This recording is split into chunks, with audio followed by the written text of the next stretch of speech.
আরে অনেকক্ষণ ধরে দাঁড়ায় আছি, একটা বিড়ি টিড়ি খাই। হ্যাঁ বন্ধু, মানুষজন আসতেছে, বিড়ি ধরালে খারাপ বলবে তো। ধুর, মানুষের বাবারটাই সিগারেট খাই কেন রে আমি? আমার বাবারটাকে আমি সিগারেট খাই। কি আসলে আসছে আমার দেখার দরকার নাই। তুই তো ভালো হইলি না। এই ছেলে, তোমার বাপ মা শিক্ষা দেয়নি? মুরব্বীদের সামনে কি হারে কুন্দাড়াই সিগারেট খাইতে হয়, মানুষজনের রাস্তা দিয়ে চলাফেরা করছে, বড় মানুষ করতো, তোমার বাপ মা শিক্ষা দেয়নি কোনো? অদ্দূরী। এই চাচা, আপনি নিজের খাই পরকে জ্ঞান দিতে আসেন না, জেন দেখেন সেমনি আপনি যান। হাই রে পোলাপান, দাঁড়া তোদের বাপকে আমি যাই বলছি। একবারে উচিত কথা বলেছিস বন্ধু।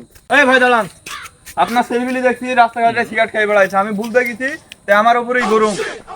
থাক থাক, ওই পর্যন্ত। আমার ছেলেরা সিগারেট খাইছে, তার প্রমাণটা কি? আরে ভাই ছেলে কি করে জন্ম দিয়েছেন? ওই যে রাস্তাঘাটে সব সিগারেট খাই বেড়াইছে, যাই দেখেন। ওই চলেন দিনই দেখি। চলেন তো, চলো, তার প্রমাণ কি? ওই দেখেন সিগারেট খাইছে, দেখেন। ওই চলেন। এ তোমরা কি তোরা পাশতে? ওই দেখেন কি আরে বিড়ি টানছে, দেখেন। কিরে বাপ, তুই বলে বিড়ি খাস, তোরে চাচা বলছে? তাহলে তোরে চাচাও কইলো কেন আমাকে? কে খাইছে আমি খাই। সম্বন্ধে ছেলের গোষ্ঠীকে ঠাপাস,